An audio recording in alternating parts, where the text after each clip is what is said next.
पिछले वीडियो में हमने पेंसिल बनते देखी थी, फिर रबर बनते देखा था। अब इन दोनों को देख ही लिया तो ऐसे ही आज हम देखेंगे फैक्ट्री में कागज आखिर बनाए कैसे जाते हैं। तो अगर आपको भी पसंद हो ऐसी ही अजब गजब मैन्युफैक्चरिंग प्रोसेस देखना तो मशीन इंडिया चैनल को ऐसे सब्सक्राइब करके घंटी बजा दो ताकि ऐसे ही वीडियोस आप तक पहुंचे सबसे पहले। हम कितनी ही डिजिटल चीजें अपना ले, सारे काम मोबाइल और कंप्यूटर से कर ले, लेकिन कहीं ना कहीं कभी ना कभी कागज से पाला तो पड़ते ही रहेगा। आपको पता भी होगा कि कागज लकड़ी से बनते हैं, लेकिन आज हम थोड़ा डीप में घुस के इसकी प्रोसेसिंग देख लेते हैं। वैसे रुई से भी कागज बनते हैं, लेकिन लकड़ी के मुकाबले ये काफी महंगा पड़ जाता है। कागज बनाने के लिए मोस्टली बांस, बर्च जिसे भोजपत्र बोलते हैं, नीलगिरी जैसे पेड़ों का यूज किया जाता है, क्योंकि इनमें फाइबर और सेल्यूलोज की मात्रा काफी ज्यादा होती है। यह है यूक्रेन की एक जानी मानी पेपर फैक्ट्री।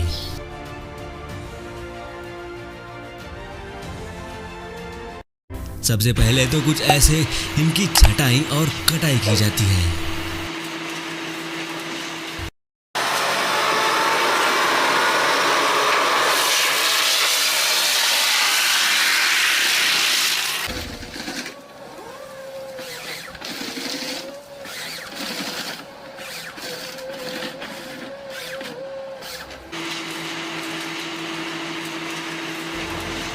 अब इन कटे टुकड़ों को सीधे भेजा जाता है फैक्ट्री में, जहां इनकी छाल को अलग कर दिया जाता है। वैसे इनकी छाल नहीं भी निकाली जाए तो कोई खास प्रॉब्लम नहीं होती है। तो अब ऐसे इन लकड़ों को गजब तरीके से पीस कर ऐसे इनके छोटे छोटे चिप्स बना लिए जाते हैं।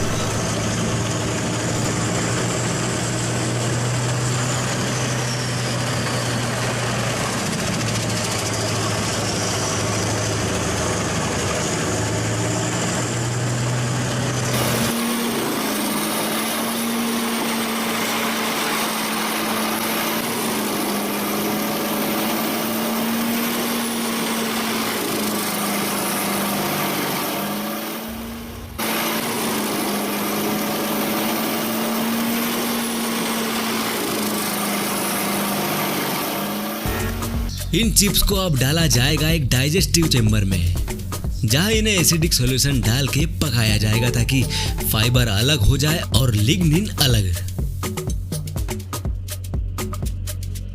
ये देखिए कैसे इसका पल्प निकल रहा है।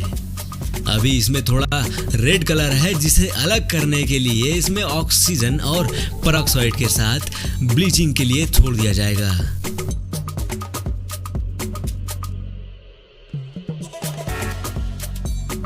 आप देख सकते हैं कैसे वो लाल पल्प अब कन्वर्ट हो चुका है बिल्कुल सफेद फाइबर में। अब इसमें क्ले, पानी और कुछ क्वांटिटी कैल्शियम कार्बोनेट की मिलाई जाएगी और मिक्स कर लेने के बाद ये लुगदी बन जाती है, जिसे रोलर के बीच से गुजारा जाता है।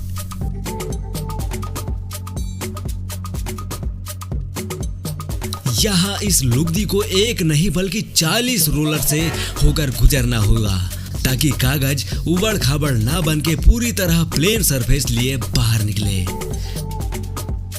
अभी ये पेपर होता है गीला, तो इस बन रहे पेपर को गुजारा जाता है हीट चेम्बर से, जहां इंफ्रारेड हीटिंग टेक्निक से इन लेयर्स को सुखा दिया जाता है।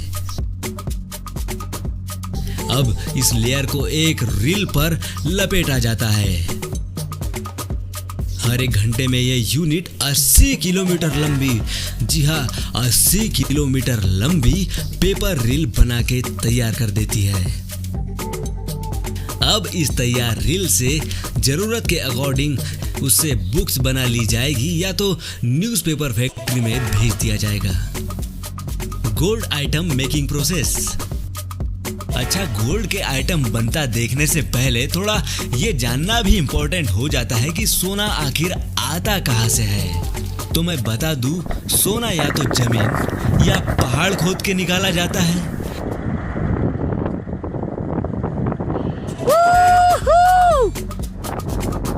या तो फिर बहती नदियों की रेत छानकर।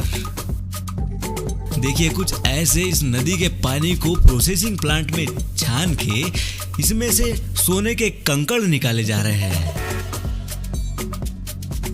तो ऐसे यहाँ सोने के कंकड़ जमा करके लाए जाते हैं मैन्युफैक्चरिंग प्लांट में आगे की प्रोसेसिंग करने के लिए।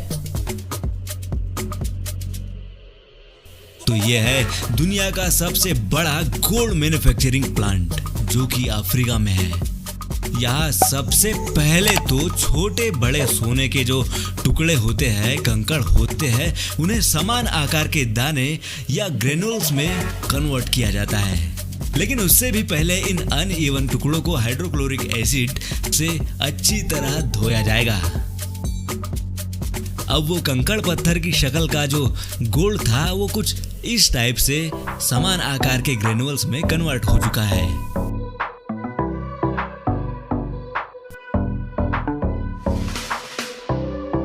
अच्छा, बात करें सोने की ईंट बनाने की तो इसकी दो टेक्निक्स होती है। एक तो पुरानी है।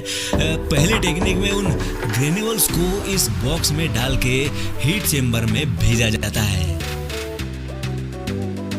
कुछ चंद मिनट के बाद हम पाएंगे कि ये एक प्लेन बिस्किट या ईंट की शेप में बाहर आ जाता है।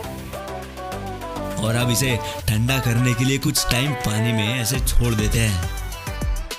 अब बारी आती है इन पर होल मार्क सील लगाने की। तो ये ऑटोमेटेड होल मार्किंग मशीन वो काम भी पलक झपकते ही निपटा देती है। अच्छा, कई बार ये जो गोल्ड बिस्किट होते हैं ये बाय मिस्टेक गलत शेप में बन जाते हैं। तो इनका अब करे क्या?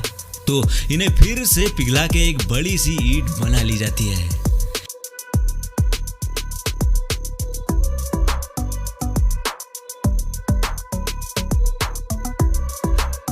अच्छा भाई, ये तो हुई बात सोने के बिस्किट और ईंट की। अब जरा देख लेते हैं गोल्ड चेन की मैन्युफैक्चरिंग कैसे की जाती है। पहले के टाइम की अगर हम बात करें तो पहले कारीगरों के लिए एक छोटी सी चेन बनाना, या एक छोटी सी चेन बनाना भी बड़ा पापड़ बेलने वाला काम हो जाता था। सबसे पहले तो सोने के टुकड़ों को पिघला के उसकी एक छोटी सी रॉड बनाना पड़ता था। अब इस रॉड को एक रोलर मशीन में बार बार अंदर बाहर करके इसे एक पतले से तार के साइज में कन्वर्ट कर लिया जाता है। वैसे अभी ये तार कुछ पतला सा नहीं दिख रहा है ना, तो पुराने टाइम की इस अनोखी डाई मशीन की हेल्प ली जाती है। यहाँ पे पहले इस तार को बड़े छेद से खींचते हैं, फिर उसके बाद छोटे, फिर उसके बाद और छोटे, फिर उसके बाद और भी छोटे छेद से खींच खींच के इसे पतले तार में बदल लिया जाता है। अब इस तार को ऐसे लपेट लपेट के कॉइल नुमा आकार देने के बाद इसे काटा जाता है कुछ ऐसे। देखो काटने के बाद कैसे ये छोटी छोटी रिंग्स में कन्वर्ट हो गया। तो अब इन रिंग्स को आपस में एक एक करके जोड़ा जाता है और साथ ही साथ आग से इनके जॉइंट्स भी पक्के करते रहना होता है। वही हम बात करें फैक्ट्री मैन्युफैक्चरिंग की तो ये प्रोसेस बहुत ही इजी होती है। जॉइंट देने से लेकर डिजाइनिंग तक हर काम कितनी आसानी से हो जाता है, आप खुद देख लीजिए।